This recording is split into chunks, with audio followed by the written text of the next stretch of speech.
Buenas tardes, buenos días. Hoy vamos a hablar sobre búsqueda de información en Internet, algunas herramientas para que tengan en cuenta. Estamos hablando de información científica. Tenemos que distinguir bien entre fuentes primarias y fuentes secundarias y terciarias. Las fuentes primarias de información científica son directamente los trabajos científicos, los papers, los trabajos publicados. Se usa mucho la terminología en inglés, paper, publicados en revistas científicas, periódicas y de relevancia. Las fuentes secundarias vendría a ser los trabajos de revisión o libros específicos de cada una de las materias, por ejemplo, un libro sobre termodinámica, un libro sobre evolución, etcétera, específicas, en donde revisan todo un área de la ciencia, de las ciencias primarias, y hacen un compendio, una síntesis del conocimiento en un área. Y las fuentes terciarias, ya que son aquellas que toman un tema y lo transmiten a lectores en general, ¿no es cierto?, que no son especializados, en donde tenemos las enciclopedias, por ejemplo, Wikipedia, los libros de texto, pero los libros de texto generales, que no pueden ser un libro de texto de secundaria o algo así, los sitios de internet y los diarios, que a veces los diarios vemos que recurren directamente a las fuentes primarias. Esto, bueno, es sencillo para ustedes, lo están buscando constantemente, pero a veces no cuando buscan fuentes primarias o secundarias de información. Por supuesto, la biblioteca, los profesores, los amigos, quien tiene información sobre algo. Pero lo primero que tenemos que hacer es buscar en Internet. Básicamente, en donde busca todo el mundo es en Google. Pero ahora les quiero hablar un poco sobre Google Académico, los repositorios, las revistas científicas y las formas de obtener algunos de estos trabajos, como ScienceHub, que es un sitio que es no recomendable porque no es legal, pero que muchas veces se lo utiliza. Bueno, entonces si nosotros hacemos búsquedas en Google general, pueden ser, por ejemplo, estoy buscando una especie, Amphibena cegei, y acá me dan varias fuentes, ¿no es cierto?, de Amphibena cegei. Yo utilizo mucho los conectores en las búsquedas, por ejemplo, los AND, OR o ese tipo de conectores que nos permiten buscar Amphibena y cegei o Amphibena o cegei, cualquiera de los dos, o poner comillas, por ejemplo, cuando yo quiero de que no me separe y que me busque solamente Amphibena cegei. Pero si, por ejemplo, utilizo otros modificadores, como poner, por ejemplo, file type PDF, y hago la búsqueda, fíjense, aquí tengo que estos son donde puedo descargar esos trabajos. Cuando uno busca fuentes primarias, o sea, papers en revistas reconocidas, etcétera, no hay nada como el Google Scholar, que realmente es de una herramienta para buscar ciencia increíble. Fíjense, ahora hay un sitio, lo ponen al principio, esto sobre el COVID-19, ¿no es cierto? Porque es de lo primero que se está buscando, y ahí van a las principales revistas, Nature, Science, las principales editoriales de revistas científicas como Elsevier, Oxford y Wiley. Estas son revistas científicas, por ejemplo, The Lancet, Cell o el British Medical Journal, son de las revistas, estas son principalmente de medicina, y también acá está enviando hacia un repositorio de preprints, que ya vamos a hablar de qué se trata eso. Entonces, cuando hacemos una búsqueda en Google Scholar, por ejemplo, yo estoy buscando filogenia de los vertebrados, y entonces ahí aparece, fíjense, el libro Sistemática y Filogenia de Vertebrados, que es uno de los libros que van a utilizar ustedes. Acá está la versión del 2009, del 2004, etcétera, y algunas cosas relacionadas. Esta página de Google Scholar tiene varias cosas en donde podemos refinar muchísimo la búsqueda. O no podemos poner también todos los conectores and, or, comillas o modificadores. Por otro lado, podemos buscar, si estamos buscando toda la bibliografía sobre el tema, sobre filogenia de los vertebrados, y fíjense que acá hay 14.000 resultados, porque este tema en general no solo lleva a este libro, sino a muchos otros resultados similares. Pero yo quiero buscar bibliografía quizás desde el 2020, desde el 2019 o en un tiempo específico. Entonces puedo buscar lo más nuevo que hay en ese tema.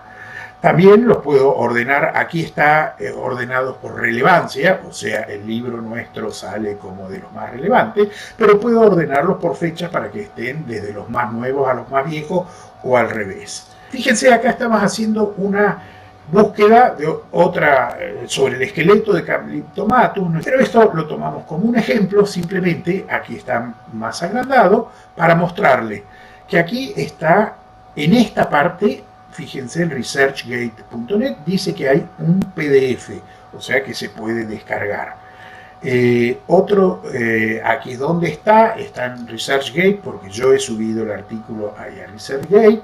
Salen estas comillas es muy interesante porque es una forma de cómo se cita este trabajo. Cuando ustedes aprietan en esas comillas, por ejemplo, hay diferentes formas de citar, ¿no es cierto? Y yo normalmente utilizo esta manera y entonces yo lo puedo pintar, copiar, y entonces cuando yo estoy haciendo la bibliografía de mi trabajo, utilizo esta forma de citar y no tengo que tipear toda la cita del trabajo.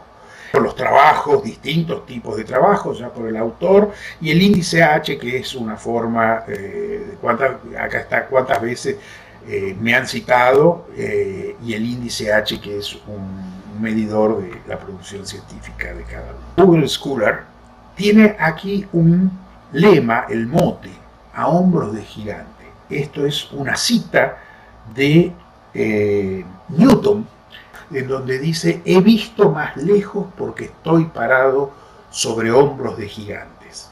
Realmente puede ver un poco más allá porque se basa en la bibliografía anterior, en los gigantes anteriores.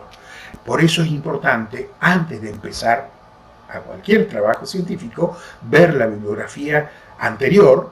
No quiero dejar de mencionar, Wikipedia es por donde todos vamos a empezar cualquier búsqueda. Pero también acá les estoy mostrando, estos son sitios web que son renombrados, que básicamente tratan sobre sistemática y filogenia de distintos grupos de vertebrados. Entonces siempre empiezo en la parte, cuando estoy buscando sistemática y filogenia, por alguno de estos sitios que se los recomiendo. The Tree of Life es un sitio en donde están tratando de poner todo el árbol de la vida, hecho por especialistas, y realmente normalmente tiene, si bien no son demasiado actualizados, es uno de los lugares de referencia para ir viendo la parte de sistemática y filogenia de cada uno de los grupos.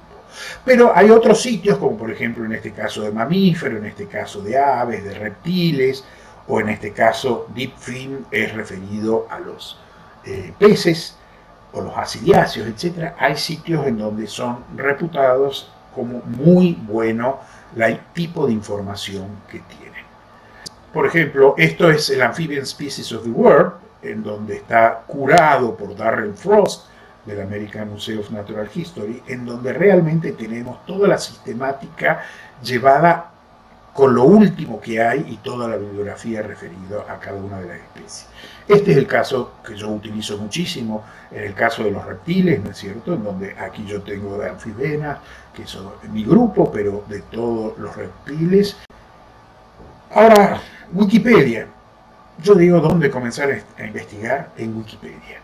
Yo creo que es de las mejores cosas, está muy actualizada y realmente muy bien curada, porque está curada de manera colectiva por todo el mundo. Así también tienen sus errores.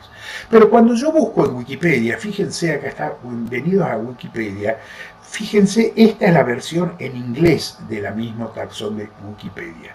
Y fíjense la cantidad de artículos que hay en Wikipedia en español, 1.600.000 artículos, mientras que en inglés hay 6 millones, o sea, hay 3 veces más la cantidad de artículos que los que hay en castellano, y realmente los artículos en inglés son muchísimo más extendidos y mejor redactados que los artículos en castellano. Entonces yo normalmente hago la búsqueda en Wikipedia inglés. Me preocupa buscar en inglés porque ustedes tienen la opción de traducir la página al castellano, que eso lo hace Google automáticamente, que las traducciones son bastante fieles. Entonces conviene hacer la búsqueda en Wikipedia en inglés y eventualmente, si ustedes no manejan el inglés, traducirlo al castellano. Y eso normalmente es mejor que Wikipedia en castellano. Otra de las formas que yo tengo para hacer búsquedas y mantenerme al tanto es, sobre todo con las cosas nuevas y que uno quiere saber lo nuevo que sale, es con las alertas. Y por ejemplo, esto es alertas de Google, que uno puede hacer una búsqueda que uno hace todos los días, o por ejemplo que lo hace recursivamente. A mí me interesa saber qué es lo que ocurre con sistemática de anfisbeña. Entonces yo busco sistemática de anfisbeña o anfisbeña taxonomy, a veces en inglés es mejor, y creo una alerta con mi dirección de correo electrónico. Entonces cada vez que hay una novedad, una página nueva que responde a lo que yo le he puesto aquí en la consulta la búsqueda de consulta, me manda un correo electrónico avisando ha aparecido algo nuevo referido al tema que me interesa. Otra forma es utilizar los lectores, los RSS, que son es una forma de recibir información actualizada de un montón de páginas web, ¿no es cierto?, a través de estos alertas que sirven mucho para noticias. A mí me interesan estos lectores de RSS, porque aquí, en lugar de poner este tipo de noticias, pongo revistas científicas y entonces estos lectores me avisan cada vez que sale una publicación, supongámonos de Nature. Yo en este lector de noticias me agrupa de Nature, de Science y de las revistas que yo quiero, y de ahí yo puedo leer solamente este lector de noticias y me entero de todo esto y no tengo que entrar uno por uno. Y eso se logra a través de un lector de RSS. El lector que yo uso se llama Feedly, ¿no es cierto?, que es un lector gratuito en donde yo pongo mi comunidad, ¿no es cierto? Hay muchos lectores, este es un ejemplo, quizás haya otro. Y por ejemplo, estas son las revistas a las cuales yo he pedido los RSS, ¿no es cierto?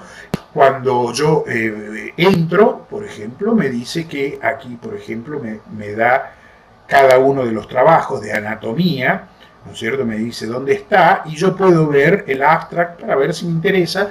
También a través de portales de ciencia, una forma de mantenerse actualizado, ¿no es cierto? ¿Qué es lo que utilizan, por ejemplo, los diarios? La Gaceta o Clarín o cualquier otro diario, inclusive Página 12 u otro diario de información general. Se fijan en estos portales de ciencia para ver cuáles son las novedades que le puede interesar al público general.